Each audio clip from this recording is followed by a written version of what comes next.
എല്ലാ ദിവസവും ഒരു 10:30 ആകുമ്പോഴത്തേക്കാണ് മോളെ അംഗൻവാടിയിൽ കൊണ്ടാക്കുന്നത്. ഇന്നാണെങ്കിൽ അവൾ രാവിലെ എണീറ്റായിരുന്നേ. അതുമാത്രമല്ല ഇന്ന് എനിക്ക് വേറെ ഒരിടം വരെ പോകണമേ.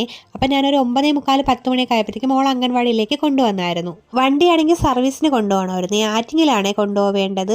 10:30 ആകുമ്പോഴത്തേക്കാണ് എത്താൻ പറഞ്ഞത്. പക്ഷേ എല്ലാം കഴിഞ്ഞ് വന്നപ്പോഴത്തേക്കോ ഇവിടെ എത്തിയപ്പോഴത്തേക്കോ ഒത്തിരി ലേറ്റ് ആയിരുന്നു. നേരത്തെ കൊടുത്താലേ വണ്ടി നേരത്തെ കിട്ടത്തുള്ളൂ. 11:30 മണിയൊക്കെ ആയപ്പോഴത്തേക്കാണ് ഇവിടെ എത്തിയത്. ഒരു 3 മണിയൊക്കെ ആകുമ്പോഴത്തേക്കേ കിട്ടുള്ളൂ എന്ന് പറഞ്ഞായിരുന്നു. പിന്നെ കുറേ നേരം അവിടെ വെയിറ്റ് ചെയ്തായിരുന്നേ. കടയിൽ നിന്ന് ചായയും സമൂസയും കഴിച്ചായിരുന്നേ. ഒരു 3 മണിയൊക്കെ ആയപ്പോഴത്തേക്ക് വണ്ടി കിട്ടിയായിരുന്നു.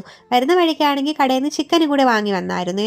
ഉച്ചയ്ക്കാണെങ്കിൽ സമയത്ത് ഫുഡ് കഴിക്കാത്തതുകൊണ്ട് വിശപ്പങ്ങ് പോയായിരുന്നേ. പിന്നെ തണ്ണിമത്തനും പപ്പായയും കൂടെ കട്ട് ചെയ്ത് കഴിച്ചായിരുന്നു. പാത്തൂനാണെങ്കിൽ രാവിലത്തെ കാപ്പിയാണ് ഉച്ചയ്ക്കും കഴിക്കാൻ ഇഷ്ടം. ട്യൂഷന് പോയപ്പോഴത്തേക്ക് ദോശയും ചമ്മന്തിയും കൂടെ രാവിലത്തെ അതുണ്ടായിരുന്നേ. അത് കഴിച്ചുകൊണ്ട് പോയി.